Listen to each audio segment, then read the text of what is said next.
Buenas tardes, los saludamos de nuevo desde el canal Literaturas para el Mundo.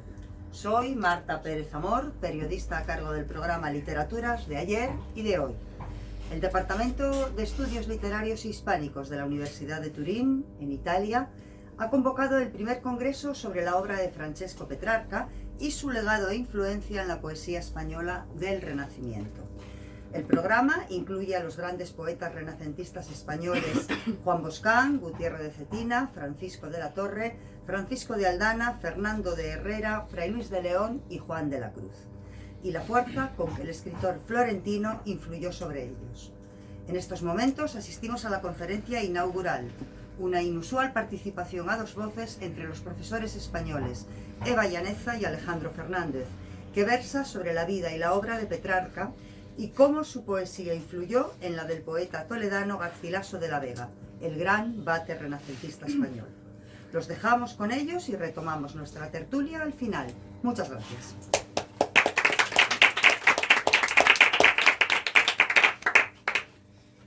Yo siempre amé y aún amo más ahora, y sigo día tras día más amando aquel dulce lugar en que llorando vuelvo a menudo cuando amor me azora. Y estoy resuelto a amar el tiempo y hora que me aleje cualquier cuidado infando, y a ella amarla, cuyo gesto blando me guía al recto obrar y me enamora. Mas, ¿quién pensó jamás se concertase para asaltar mi corazón sufrido, tanto enemigo en cuyo amor me empleo?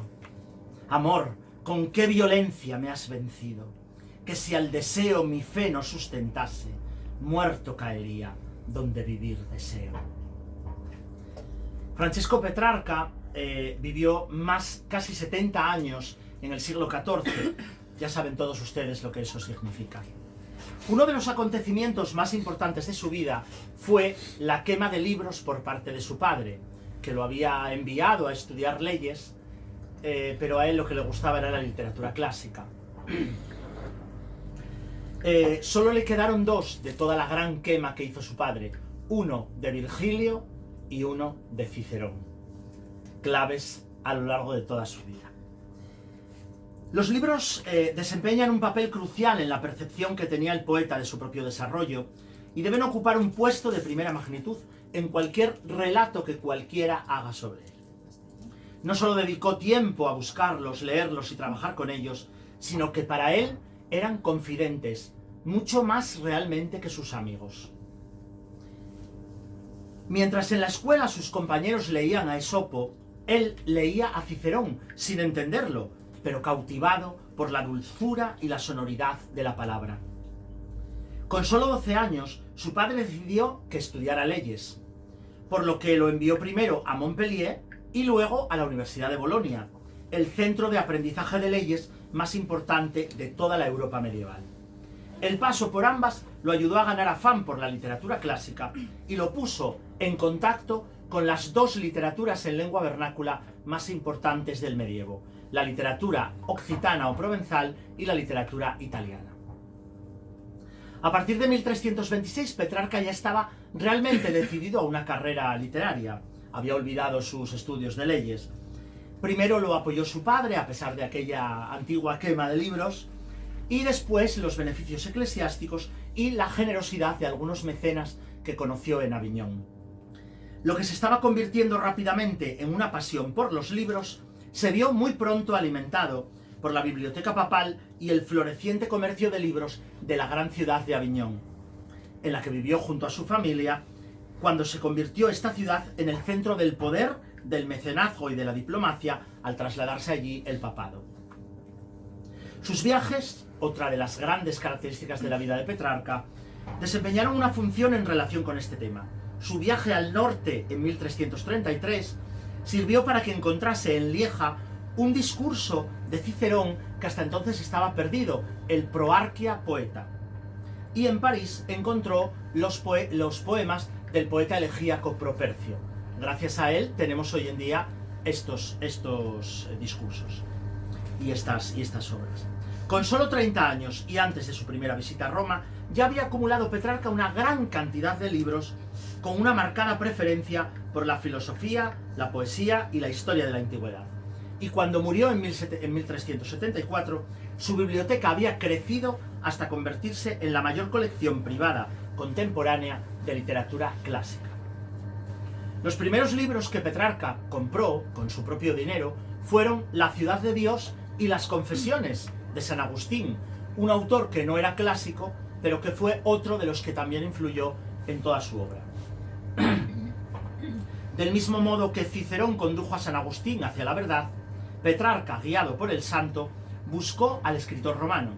Igual que San Agustín se distanció de las preocupaciones materiales y de la literatura clásica para acercarse a la vida espiritual y a las obras de devoción, Petrarca también trató de reformar su propia vida y de reestructurarla de cara a la posteridad. La fuente principal y única en muchas ocasiones de nuestro conocimiento de la familia, los amigos, los mecenas, las amistades y las figuras importantes de la literatura medieval y del poder de aquella época, las conocemos a través de la enorme cantidad de cartas que escribió Petrarca. Ninguna de aquellas que escribió y recibió es trivial. Incluso las más insignificantes constituyen como mínimo ejercicios de estilo y de formulación retórica, mientras que las más importantes se refieren a ensayos sobre el consuelo o la exhortación, o a tópicos como el gobierno, la política, la filosofía, la educación, la enfermedad o la muerte. Siendo solo un joven, cerca de Aviñón, encontró Petrarca a su primer mecenas, Simone Martini, un pintor, un artista italiano, que el Papa había llevado allí alrededor de 1335. Durante 3/4 de siglo, Aviñón se convirtió en el centro efectivo del mundo medieval. Supuso para Petrarca un punto de partida, ya que durante su estancia allí desarrolló uno de los rasgos más claros de sus años de madurez, su desasosiego y su interesadísimo afán por los viajes. Allá donde iba Petrarca de viaje, buscaba libros para comprar o copiar para su propia biblioteca, así que muchas de sus amistades y algunos de sus mayores descubrimientos intelectuales se deben a estos viajes. Vida y literatura se unen, por tanto, indisolublemente. Al igual que en su obra se unen amor y literatura, como en el soneto 93. Muchas veces Amor me dijo: escribe, escribe lo que viste en letras de oro, como pálidos vuelvo a mis secuaces, y a la vez les doy vida y les doy muerte. Alguna vez tú mismo lo sentiste, para el coro amoroso, claro ejemplo. Después otro trabajo de mis manos te liberó, mas te alcancé en la huida. Y si los ojos, donde me mostraba a ti y tenía mi reducto dulce, al partir la dureza de tu pecho, me dan el arco que lo rompe todo, quizás no tendrás siempre el rostro seco, que de llanto me nutro y tú lo sabes. Petrarca sentía devoción por el pasado y aversión hacia el mundo moderno, lo que no deja de ser otra paradoja de sus actitudes intelectuales, a pesar de que su antipatía a pesar de esa gran antipatía que sentía, estaba muy comprometido con ciertos problemas apremiantes del momento y además involucrado en cuestiones políticas de gran importancia en el siglo XIV. A pesar de todos los problemas que tuvo por inmiscuirse en la vida activa de su época, lejos de retirarse, era plenamente consciente del potencial de la escritura tanto para fines polémicos como académicos. Por eso no sorprende que un tema como la búsqueda de la tranquilidad aparezca tanto en sus cartas como en sus obras tan importantes como el de Vita Solitaria y, como veremos después, en numerosos poemas de su cancionero. Dadme la paz, oh duros pensamientos. ¿No basta bien que amor, fortuna y muerte me combatan en torno y a las puertas sin hallarme aquí dentro de otros guerreros?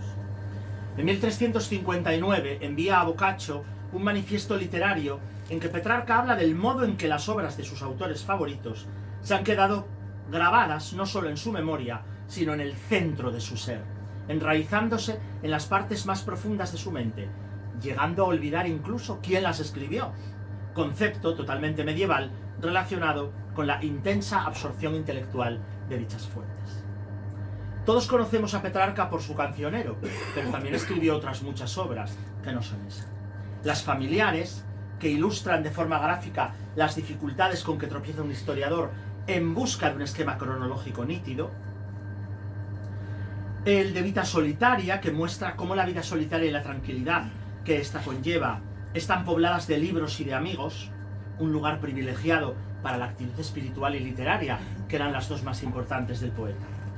Pero este tema también aparece en su poesía, un significativo número de sonetos que conforman su cancionero celebran los encantos del paisaje.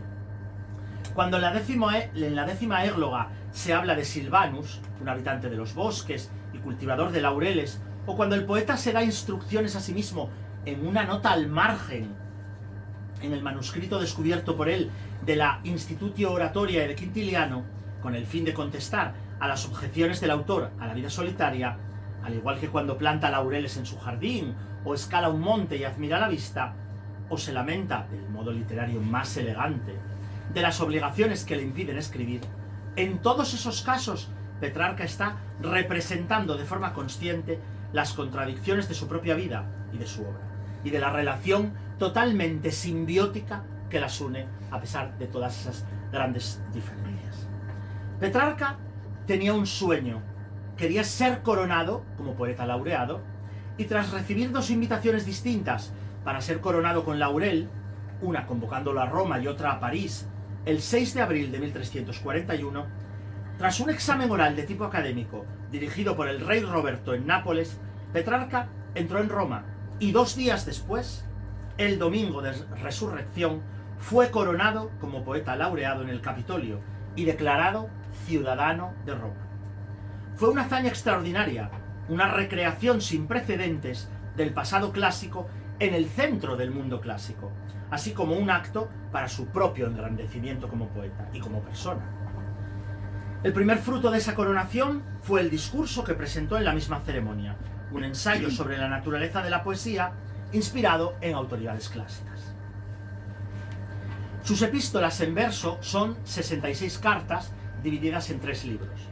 Algunas tratan temas de carácter general, como los placeres de la vida sencilla, la belleza de la naturaleza, las penalidades del viaje y el exilio, la muerte y el precipitado paso del tiempo. Ay, ¿qué habré de padecer? ¿Por qué me hacen retroceder el destino violento? Veo la precipitada fuga del tiempo según decae el mundo. Veo morir multitudes de jóvenes y viejos a mi alrededor. En ningún lugar parece seguro permanecer. Ningún puerto se ofrece en todo el mundo, ninguna esperanza surge de la salvación que deseo. Demasiada actualidad para ser del siglo XIV. En italiano escribe Los Triunfos, una síntesis que funde en el amor, la erudición y un punto de vista moral ortodoxo. En la época clásica, un triunfo era la celebración con la que se podía honrar a un general victorioso a su vuelta a Roma. Una procesión por la ciudad hasta el Capitolio en la que el vencedor iba en su carroza precedido de los cautivos y el botín. El triunfo del amor presentaba a un Cupido triunfante que seguía a una larga procesión de amantes clásicos. Los 2 capítulos siguientes amplían la procesión para contener a Laura, momento en que el poeta también es capturado por Cupido. En el 4º y último capítulo, los poetas amorosos, desde Virgilio y Ovidio hasta ciertos trovadores como Dante y los amigos del propio Petrarca, se encuentran entre los derrotados, y el triunfo acaba con una evocación de los sufrimientos y desilusiones que provoca el amor.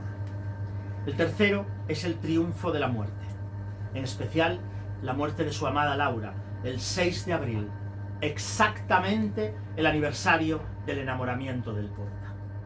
Una larga evocación de la vanidad y lo transitorio de lo mortal va seguido de una visión en la que Laura afirma que ella es ahora la que está realmente viva, mientras que su amante, cuya larga supervivencia en la tierra predice, ha muerto a causa de su vinculación al mundo temporal. Viva estoy, respondió, más todavía. Muerto tú seguirás hasta que llegue la hora que te arranque de la tierra. La fama acaba por triunfar sobre la muerte, trayendo consigo a muchas figuras célebres del pasado clásico y bíblico, desaparecidas hace mucho, pero ahora recordadas. Entonces el tiempo envidioso de la fama de los hombres triunfa sobre esta, dando lugar a otra meditación, en este caso sobre la naturaleza caduca de esta vida. El de Remedi y su Trisque Fortune, una formulación sistemática de una filosofía moral y el mayor logro de su obra de madurez, que tardó 12 años en terminar, consta de 253 diálogos divididos en 2 libros. El primero ofrece remedios para la buena fortuna, mostrando que los beneficios materiales son ilusorios y que los únicos valores reales son los éticos y espirituales. Y el segundo ofrece consuelo para los males que comporta la fortuna adversa. El diálogo, este tipo de diálogos, será el molde para obras renacentistas como de los Nombres de Cristo, de Fray Luis de León, un mero mecanismo retórico para contrastar actitudes. Los tópicos expuestos reflejan diversidad de la experiencia humana y abarcan desde la experiencia metafísica hasta la mundana, desde la felicidad, la esperanza y la virtud, hasta las herencias, los caballos y los juegos de azar en el primero, y desde la pena, la ingratitud, el exilio y la muerte, hasta las pulgas, las esposas infieles, el dolor de estómago y la gota en el segundo. Este segundo además se integra en una larga tradición literaria cuyo compendio va a ser La consolación de la filosofía de Boecio.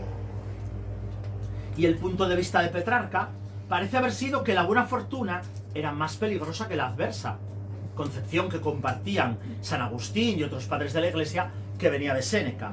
Y al añadir el primer libro, cuya temática esencial consistía en el desprecio por el mundo material, tan típico de la Edad Media, lo que hacía era darle una nueva dimensión a esa discusión de todo el problema de la fortuna. Claro, cómo reconciliar la visión de la providencia cristiana con la fortuna pagana de los romanos. Si por algo conocemos a Petrarca, es por supuesto por su canzoniere, su cancionero, una composición de 366 poemas que incluyen sonetos, baladas, madrigales, sextinas y canciones. La innovación, sorprendente y de enorme influencia, como sabemos, radica en la idea de unir piezas dispares en una sola colección coherente y muy trabajada.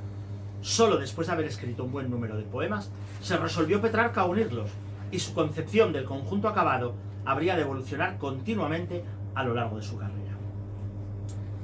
El cancionero son fragmentos, no son una narración continuada, aunque sí pretenden reflejar una cadena de acontecimientos y sus consecuencias que ahora paso a relatarles.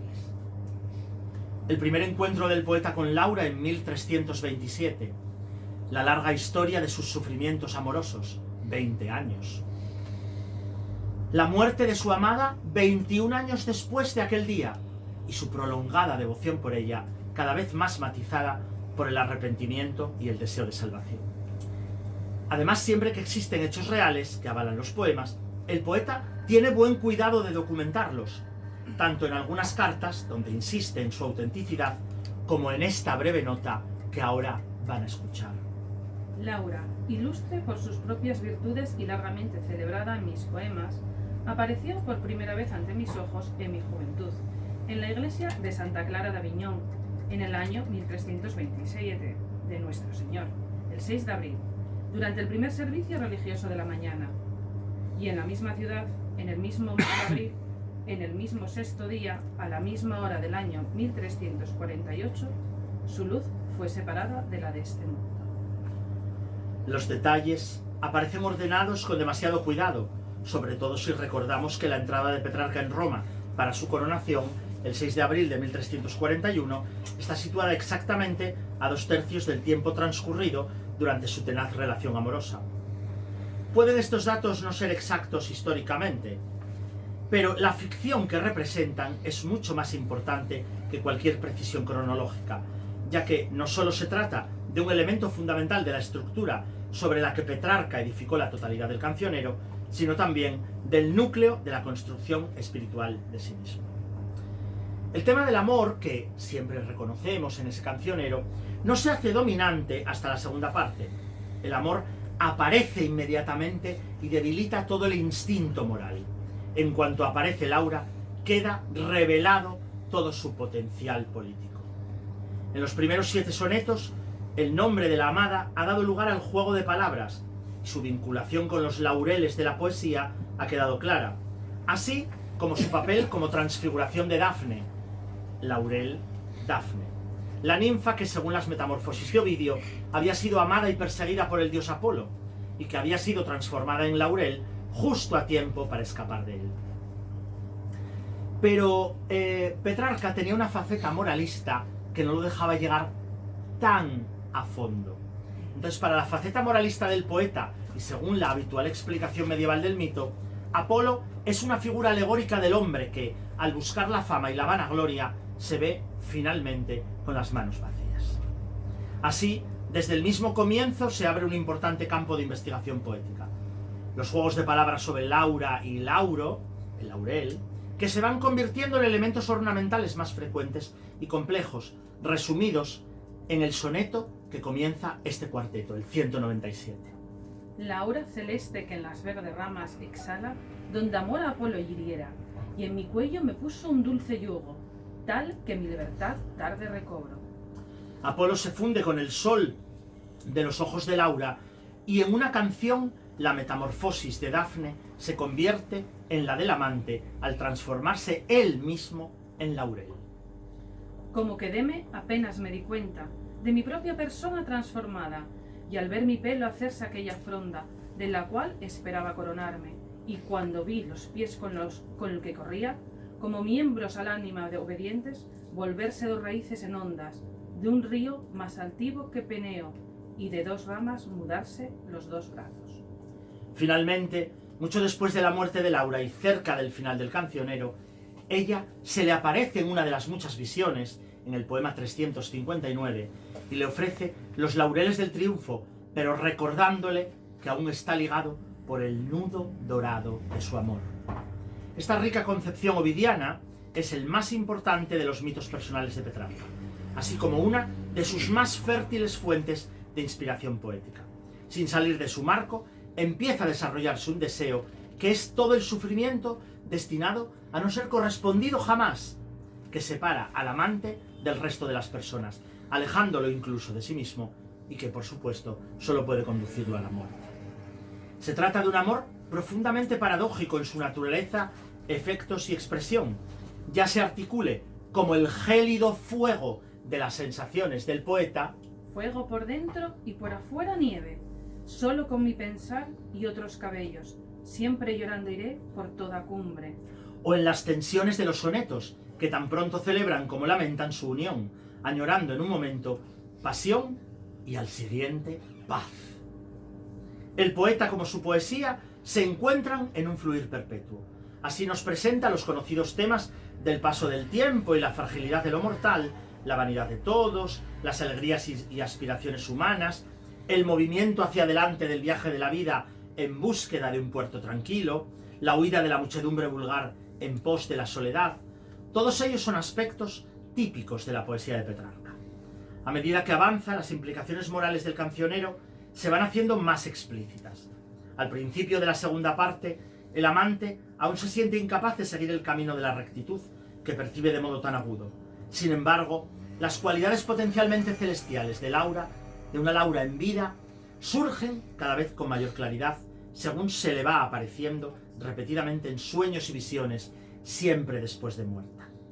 El sufrimiento deja paso a la desesperación y ésta al arrepentimiento, que se convierte en el tema dominante de los últimos poemas.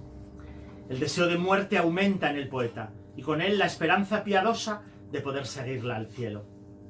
En las dos últimas canciones del ciclo lleva a cabo un acto de contrición definitivo, depositando todas sus esperanzas en Dios y rezándole ahora a esa Dafne que ha transmutado en la Virgen María, a quien ofrece en prenda su amor, pidiéndole misericordia y buen consejo, y sobre todo el fin de sus sufrimientos y un comienzo de salvación.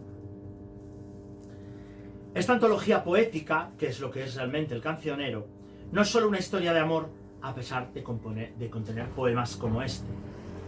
Ya giró el cielo 17 años, desde que ardí en amor sin apagarme, mas siempre que me paro a ver mi estado, un hielo siento en medio de las llamas. Verdad es el proverbio que alguien cambia el pelo antes que el vicio, y aunque cedan, los sentidos no mudan los afectos. Causa es la sombra del pesado velo.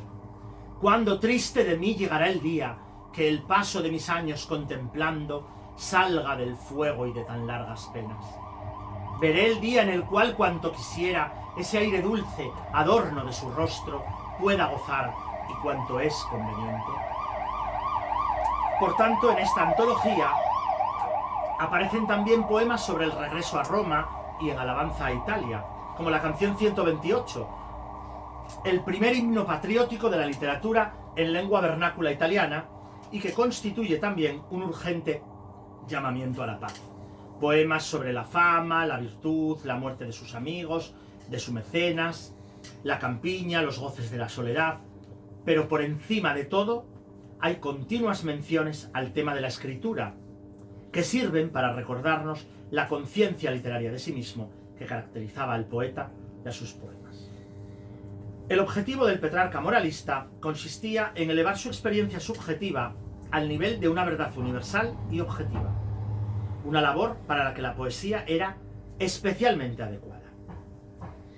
Pero el sentido que para Petrarca tenía su autonomía moral y la necesidad de forjarse una identidad para sí mismo le permitieron ir más allá.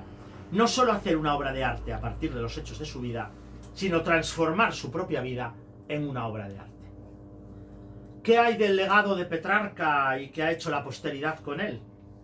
Para la mayoría de la gente, Petrarca hoy en día solo es conocido como escritor de sonetos en italiano y amante de Laura. Sin embargo, él consideraba la parte más importante de sus logros el conjunto de escritos en latín, que supone más de las 9/10 partes de la obra que ha sobrevivido, aunque hoy en día ya casi nadie la conozca. Si no hubiera sido por su trabajo filosófico de pionero, nuestro conocimiento de los clásicos sería, con toda probabilidad, mucho más pobre. Su contribución al redescubrimiento y transmisión de la literatura romana supuso un elemento significativo en esa recuperación del mundo antiguo que habría de ser uno de los rasgos del Renacimiento que él abriría. En Italia, los laureles poéticos también florecieron desde un principio para el poeta. El mismo Petrarca era consciente de las limitaciones geográficas de su lengua materna, sabía que no iba a salir mucho más allá de Italia, como se aprecia en el soneto 146. Ni en el Cancionero ni los Triunfos podían cruzar inicialmente los Alpes, ya que, salvo en España, en ningún otro sitio serían entendidos. El que mejor los entendió fue Garcilaso de la Vega, sobre el que ahora vamos a hablar. En su tierra nativa generaron una vasta profusión de poemas en lengua vernácula, siguiendo un primer momento la influencia de los triunfos y luego bajo la influencia lírica de los sonetos y las canciones. La imitación conocida hoy como petrarquismo, de la que ahora les vamos a hablar, se convirtió en un fenómeno poético de gran importancia, inicialmente en Italia y luego en toda Europa, sobre todo en España, porque duró hasta finales del siglo XVII. Con la única excepción de Inglaterra, en la que no se consideró a Petrarca hasta bien entrado el siglo XVI, si bien Chaucer, el autor de los cuentos de Canterbury, introdujo alrededor de 1380 alguna cosa de Petrarca en su cuento Troilo y Crésida. A Petrarca se lo llama a veces el padre del humanismo, y no hay duda de que la amalgama de paganismo y cristianismo, erudición clásica y doble conciencia de la fragilidad y el potencial humano que encontramos en sus obras le confiere al término algo de su significado moderno. Siendo viajero, diplomático, moralista y hombre que tenía la amistad en muy alta estima, lo más importante es que por su percepción de sí mismo, por la aguda conciencia que tenía de sus motivos interiores y por sus incesantes esfuerzos por construir para la posteridad una imagen de sí mismo, podríamos considerarlo el primer hombre moderno. Pasamos a la segunda parte, en la que hablaremos de Garcilaso de la Vega y de cómo el poeta florentino le influyó. Bueno, esta parte de Garcilaso intenta señalar un poco la influencia que Petrarca ha tenido en Garcilaso, va para la redundancia, pero antes de comenzar con esta influencia y ver qué poemas tienen en común ambos autores, pues vamos a comentar pequeños aspectos de la vida artística de Garcilaso para contextualizar y ver un poco cómo era este hombre y lo que le llevó a escribir esta serie de poemas. Algunos críticos comentan que su lugar de nacimiento no está documentado, si bien de manera muy fidedigna, aunque se sitúa en Toledo en torno al año 1501. Se educa en los círculos cortesanos y llega a ser un continuo, es decir, es miembro de la corte de Carlos V. Se casa con Elena Zúñiga en 1525, aunque realmente no lo hizo por amor, solo fue por una cuestión, pues, porque tocaba casarse y se casó. Vale, pues en 1526 conoce a Isabel Freire, de la que se enamora, y es un amor platónico y a quien le dedica la mayor parte de su obra. En 1530 asiste a Bolonia a la coronación de Carlos V. Representa Bolonia para él el primer encuentro con la nueva poesía italiana.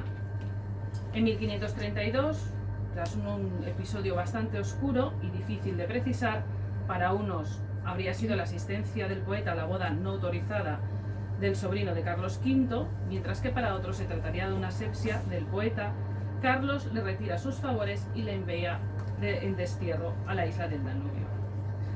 Es un destierro que le será conmutado por Nápoles, a donde va como lugarteniente del virrey Pedro de Toledo.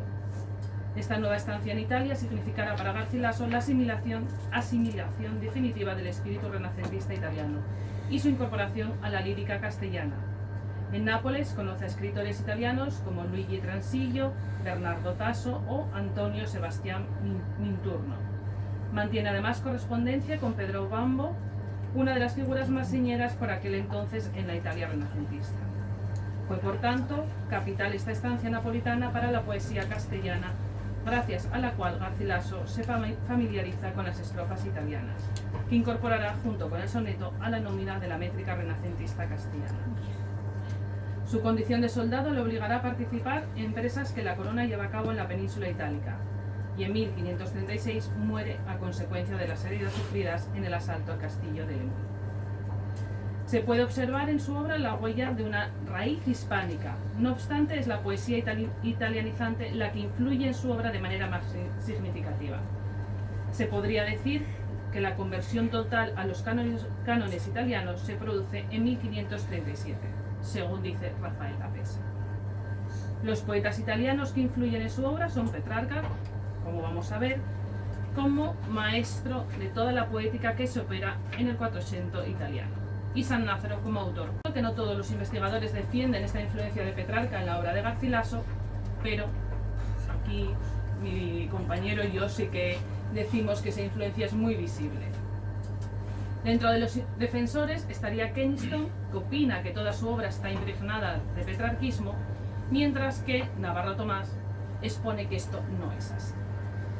Su obra poética de signo italianista consta de 40 sonetos, 3 églogas, 5 canciones, una epístola y 2 elegías. A esto habría que sumarle algunas composiciones de corte tradicional según los cánones de la poesía cancionera. Sus obras, como bien saben ustedes, no fueron publicadas hasta después de la muerte del poeta. La primera edición de las obras de Garcilaso data de 1547, cuando la viuda de Boscán las publica junto con las obras de Boscán. Fue Francisco Sánchez de Brozas, el brocense, catedrático de retórica en Salamanca, quien hace los primeros estudios sobre la obra de Garcilaso y propone estas obras como comentario de textos para sus estudiantes. Sus anotaciones rastrean principalmente las fuentes italianas y grecolatinas. Particular interés tienen las anotaciones de Fernando de Herrera, a estas que habíamos visto, y luego ya vemos que el eje principal de la obra de Garcilaso es el amor. Dentro de su inventario poético, las églogas son las composiciones que marcan el punto más álgido de su vena poética. En las composiciones de este autor se puede ver la estructuración según el modelo del cancionero de Petrarca. Esto es, la historia de un proceso amoroso que progresivamente, narrativamente, desde el inicial encuentro con la amada hasta las reflexiones post-mortem. Si Petrarca tiene a Laura como musa, tal y como se ha dicho, Garcilaso tiene a Isabel. Y este proceso amoroso puede empezar con el soneto, que es similar al de Petrarca. Escuchemos a Petrarca primero. Paz no encuentro ni puedo hacer la guerra, y ardo y soy hielo, y temo y todo aplazo, y vuelo sobre el cielo y yazgo en tierra, y nada aprieto y todo el mundo abrazo. Quien me tiene en prisión ni abre ni cierra, ni me retiene ni me suelta el lazo, y no me mata amor ni me deshierra, ni me quiere ni quita mi embarazo. Veo sin ojos y sin lengua grito, y pido ayuda y parecer anhelo. A otros amo y por mí me siento odiado. Llorando grito y el dolor transito, muerte y vida me dan igual desvelo. por vos estoy, señora, en este estado. No pierda más quien a tanto ha perdido. Básteme, amor, lo que ha por mi pasado. Válgame agora haber jamás probado a defenderme de lo que has querido. Tu templo y sus paredes he vestido, de mis mojadas ropas y adornado, como acontece a quien ha escapado, libre de tormenta en que se vio. Yo habría jurado nunca más meterme, a poder mío y a mi consentimiento, en otro tal peligro como vano. Mas del que vine no podré valerme, y en eso estoy, no voy contra el juramento, que ni es como los otros, ni en mi mano. En este proceso, termina con la égloga 3, la alternancia de estructuras métricas forma parte del cancionero de Petrarca. La polimetría garcilasiana tendría la misma significación. Como se puede observar, la estructura del soneto obliga al poeta a dar emoción al tono del poema, en una sucesión que va creciendo, no decayendo, y constituye, sin duda, un eficaz ejercicio para espolear el espíritu y obligarle a crear una tensión acrecentándose a lo largo del mismo. En definitiva, algo que se aleja mucho de lo que es la poesía castellana. Y no era solo el soneto la gran novedad. Con él entraron la canción, la oda horaciana, la epístola y sobre todo la égloga. Moldes todos ellos con peculiares exigencias de temple anímico y de lenguaje. De hecho, en la égloga 3 desarrolla un tema muy frecuente en Petrarca: el contraste entre la naturaleza y el estado anímico del poeta. Mientras toda la naturaleza se renueva bulliciosa con el amanecer, el alma del poeta siempre está en llanto. Los encabalgamientos y las correspondencias se suceden, marcando estructuras sintácticas con clara voluntad de estilo. Vamos a leer un fragmento de la égloga, donde Salicio cuenta todo esto. El sol tiende los rayos de su lumbre, por montes y por valles, despertando a las aves y animales y la gente, cual por el aire claro va volando, cual por el verde vallo o alta cumbre, paciendo va segura y libremente, cual con el sol presente va de nuevo al oficio y al usado ejercicio, do su natura o menester inclina. Siempre está en llanto esa ánima mezquina, cuando la sombra del mundo va cubriendo. Y vuelo sobre el cielo y yazo en tierra, y nada aprieto y todo el mundo abrazo. Quien me tiene en prisión ni abre ni cierra, ni me retiene ni me suelta el lazo, y no me mata amor ni me deshierra, ni me quiere ni me quita mi embarazo. Veo sin ojos y sin lengua grito, y pido ayuda, y parecer anhelo, y a otros amo, y por mí me siento odiado. Llorando grito, y el dolor transito, muerte y vida me dan igual desvelo. Por vos estoy, señora, en este estado.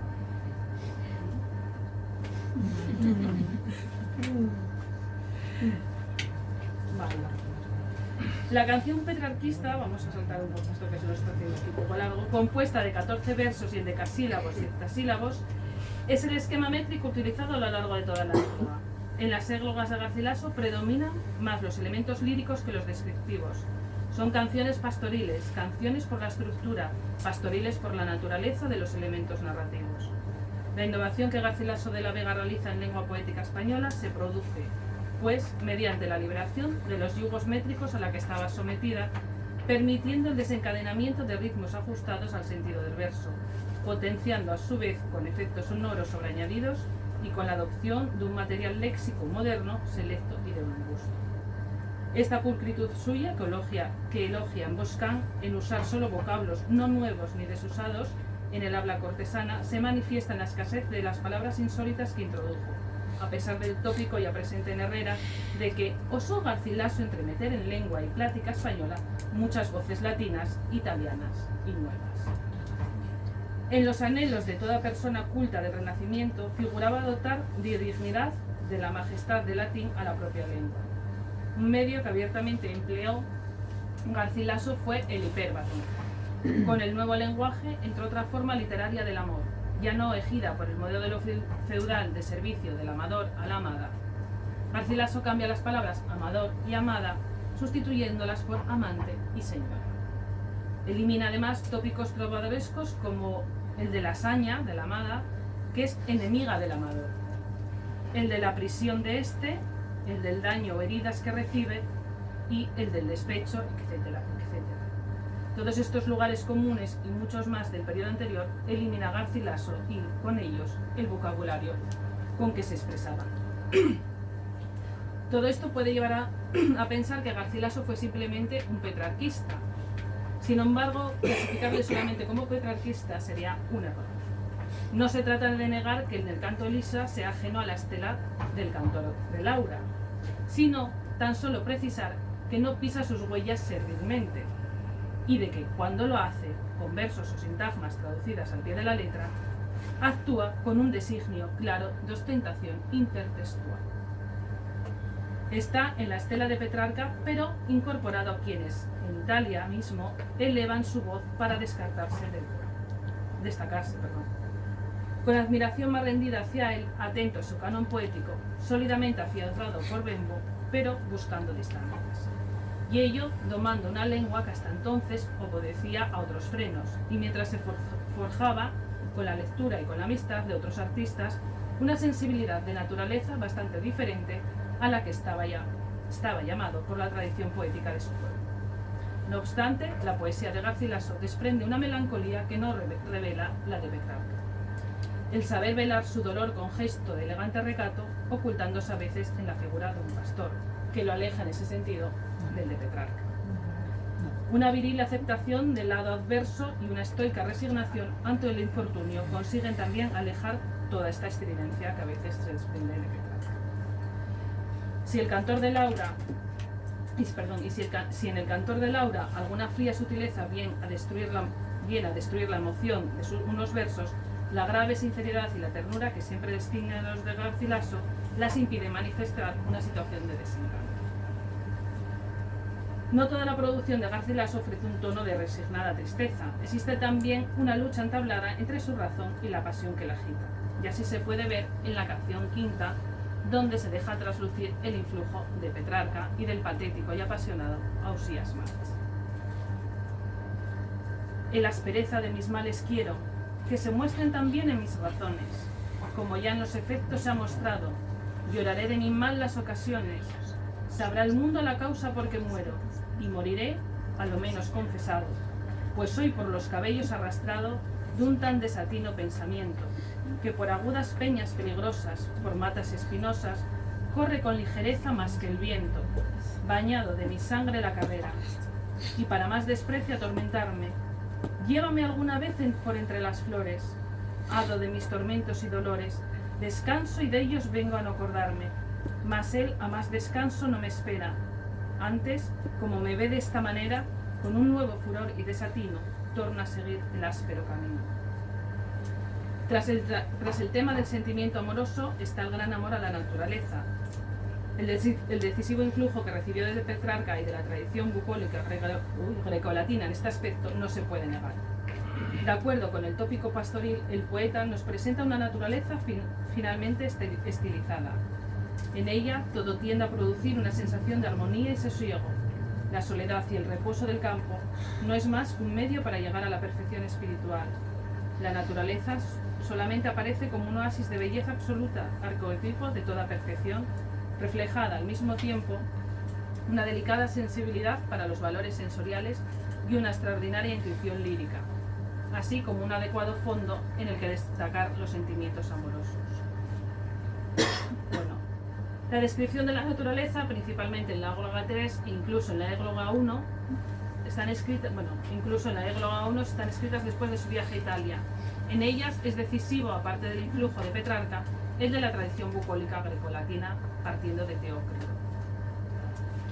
El estilo de Garcilaso se caracteriza por la elegancia y la sobriedad, tal como hemos dicho, y por la descripción de la naturaleza. Teniendo todo esto en cuenta, vamos a leer unos versos de Petrarca y otros de Garcilaso para que se pueda ver la similitud. Escuchemos a Petrarca. Mi Laura a mi reposo fatigado tan a menudo expira que ardimiento tomo para decirle lo que siento, y viviendo ella a tal no fuera osado. Comienzo del mirar enamorado que dio principio a mi largo tormento, y sigo como mísero y contento, soy del amor por horas desosado. A todo calla y de piedad movida me mira en hito, a ratos suspirando, y de un llorar honesto el rostro adorna. siendo ansí del dolor mi alma vencida, mientras llora consigo, se enojando, libre del sueño a sí misma retorna.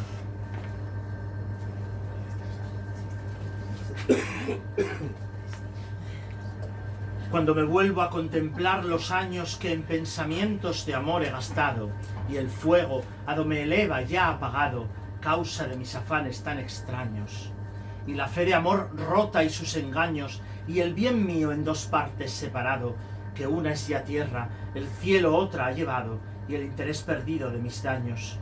En viéndome del todo ansí desnudo, envidia tengo a toda extrema suerte, tan grande es mi despecho de mí mismo.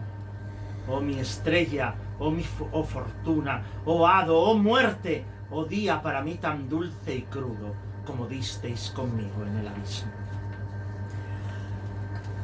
Estoy continuo en lágrimas bañado, rompiendo el aire siempre con suspiros, y más me duele el no osar deciros que he llegado por vos a tal estado, que viéndome do estoy y lo que he andado, por el camino estrecho de seguiros, si me quiero tornar para huiros, desmayo, viendo atrás lo que he dejado. Y si quiero subir a la alta cumbre, a cada paso espántame en la vía, ejemplos tristes de lo que han caído. Sobre todo, me falta ya la lumbre de la esperanza, con que andar solía por la oscura región de vuestro olvido. Como se puede ver, ambos poetas se ven sumidos en la tristeza, lamentan haber llegado a tal estado de desesperanza y de olvido.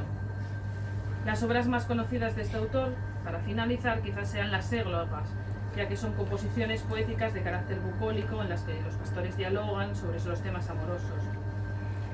La égloga 2 fue la primera que escribió, es la más extensa y la única de las tres que presenta una acción dramática. La égloga 1 es la más conocida y consta de 421 versos distribuidos en estancias en los que los pastores Salicio y Nemoroso muestran su pesar por el desdén y la muerte de sus amadas, respectivamente. Se puede observar en este lamento la semejanza que tiene el autor con el que Petrarca muestra por la muerte de su amada. Sus ojos que canté amorosamente, su cuerpo hermoso que adoré constante, y que vivir me hiciera tan distante de mí mismo y huyendo de la gente. Su cabellera de oro reluciente, la risa de su angélico semblante, que hizo la tierra al cielo semejante, poco polvo son ya que nada siente. Y sin embargo vivo todavía, a ciegas, sin la lumbre que amé tanto, surca mi nave la extensión vacía. Aquí termine mi amoroso canto, seca la fuente está de mi alegría, mi lira yace convertida en llanto. Cual suele el ruiseñor con triste canto quejarse, entre las hojas escondido, del duro labrador que acautamente le despojó su caro y dulce nido, de los tiernos hijuelos entre tanto, que del amado ramo estaba ausente, y aquel dolor que se siente, con diferencia tanta por la dulce garganta, despide que a su canto el aire suena, y la callada noche no refrena su lamentable oficio y sus querellas, trayendo de su pena el cielo por testigo y las estrellas. De esta manera suelto yo la rienda a mi dolor y ansí me quejo en vano de la dureza de la muerte airada. Ella mi corazón metió la mano y de allí me llevó mi dulce prenda, que aquel era su nido y su morada. Ay, muerte arrebatada, por ti me estoy quejando al cielo y enojando con importuno llanto al mundo todo. El desigual dolor no sufre modo, no me podría quitar el dolorido sentir si ya del todo primero no me quitan el sentido. Para finalizar, se puede decir que la égloga 3 quizás es la obra más lograda de Garcilaso. Bueno, como todo el mundo la conoce, tampoco vamos a contar aquí la historia de Elisa y de Nemoroso, que son las representaciones de Garcilaso y de Isabel.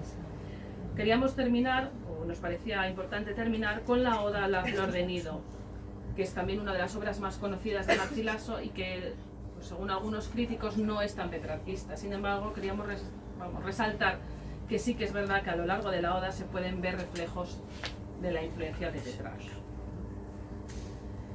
Es verdad que además en esta obra pues Garcilaso muestra ya una gran madurez poética y se traduce en un poema de enorme elaboración artística bajo una apariencia de simplicidad.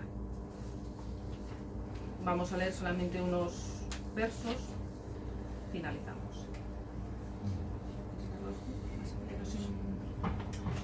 Si de mi baja lira tanto pudiese el son que en un momento aplacase la ira del animoso viento y la furia del mar y el movimiento, y en ásperas montañas con el suave canto enterneciese, las fieras alimañas los árboles moviese y al son confusamente los trujese. No pienses que cantado sería de mí, hermosa flor de nido, el fiero Marte airado, a muerte convertido, de polvo y sangre y de sudor teñido, ni aquellos capitanes en las sublimes ruedas colocados, por quien los alemanes el fiero cuello atados y los franceses van domesticados.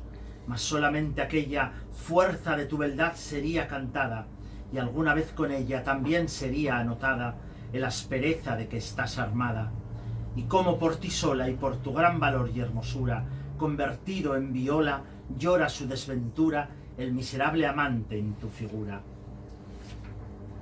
Pues con esto damos finalizada aquí nuestra intervención.